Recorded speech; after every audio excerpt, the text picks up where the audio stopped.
Royal Challengers Bangalore RCB ने WPL 2025 के अपने आखिरी लीग मैच में मुंबई इंडियंस एमआई को 11 रनों से हराकर शानदार तरीके से टूर्नामेंट से विदाई ली।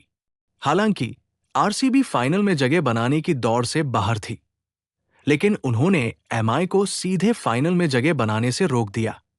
इस हार के कारण एमआई को अब एलिमिनेटर में गुजरात जायंट्स का सामना करना होगा, जबकि दिल्ली कैपिटल्स लगातार तीसरे साल फाइनल में पहुंच गए हैं। एमआई को फाइनल में सीधी एंट्री के लिए 200 रन के लक्ष्य का पीछा करना था, लेकिन उनकी शुरुआत कुछ खास नहीं रही। हेले मैथ्यूज ने पहली गेंद पर चौका जड़कर अच्छी शुरुआत की और एलिस पेरी के एक ओवर में 3 चौके लगाए, लेकिन एमआई का पावर प्ले स्कोर निराशाजनक रहा। स्नेह राणा ने दोनों ओपनर्स को आउट करके एमआई को 6 ओवर के बाद 45 रन पर 2 विकेट के नुकसान पर पहुंचा दिया। इन 2 विकेट्स के गिरने के बाद नैट साइवरब्रंट और कप्तान हरमनप्रीत कौर पर चेस को संभालने की जिम्मेदारी आ गई।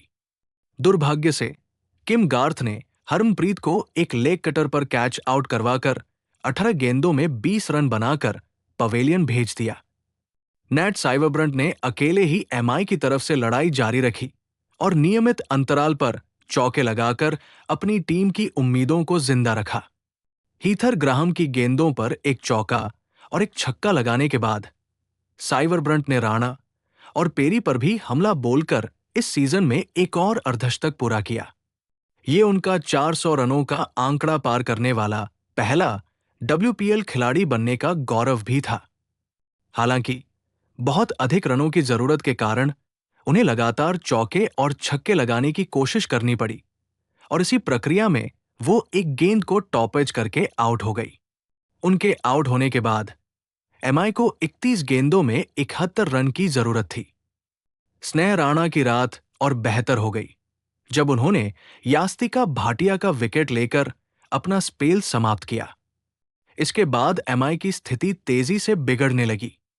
मैच के अंतिम चरण में आरसीबी ने लगातार विकेट लेकर एमआई की उम्मीदों को खत्म कर दिया। हालांकि टेलेंडर्स ने भी कुछ चौके लगाकर एमआई को थोड़ी उम्मीद दिलाई और सजीवन सजना ने आखिरी ओवर में आरसीबी को थोड़ा डरा दिया। पेरी की गेंदबाजी की रात खराब रही क्योंकि उन्होंने 2 वाइड गेंदें फेंकी और 2 छक्के खाए, जिससे एमआई को 3 गेंदों में 12 रन की जरूरत रह गई।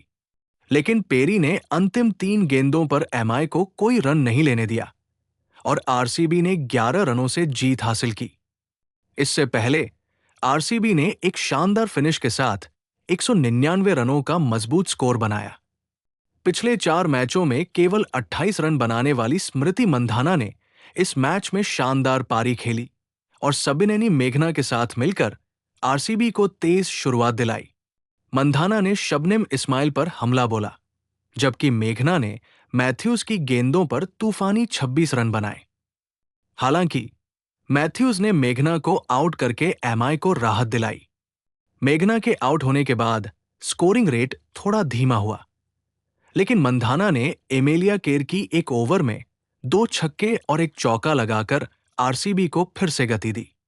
दूसरी ओर पेरी अपने सामान्य फॉर्म में नहीं दिखी और 100 से कम स्ट्राइक रेट पर रन बना रही थी, जबकि मंधाना ने लगातार चौके लगाकर अपना अर्धशतक पूरा किया। आरसीबी को एक सामान्य स्कोर तक सीमित करने की एमआई की उम्मीदों को ऋचा घोष ने एक महत्वपूर्ण पारी खेलकर खत्म कर दिया। पेरी ने भी समय के साथ अपने बल्ले से योगदान देना शुरू किया और चौके लगाए।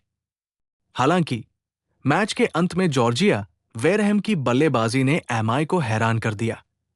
वेरहम ने आखिरी 12 गेंदों में 39 रन बनाकर आरसीबी को मजबूत स्थिति में पहुंचाया। पेरी दूसरी ओर सिर्फ एक दर्शक बनी रही, जबकि वेरहम ने 10 गेंदों में 5 चौके और एक छक्का लगाकर नाबाद 31 रन बनाए। अंतिम जीत के अंतर को देखते हुए ये कहना सही होगा कि वेरहम ने ही मैच का पासा पलट दिया। इस जीत के साथ आरसीबी ने WPL 2025 में अपना अभियान सम्मान के साथ समाप्त किया, जबकि एमआई को अब एलिमिनेटर में गुजरात जायंट्स के खिलाफ जीत हासिल करनी होगी ताकि वे फाइनल में पहुंच सकें। दिल्ली कैपिटल्स लगातार तीसरे साल फाइनल में पहुंच गए हैं और वे ट्रॉफी जीतने के लिए पूरी तरह तैयार हैं।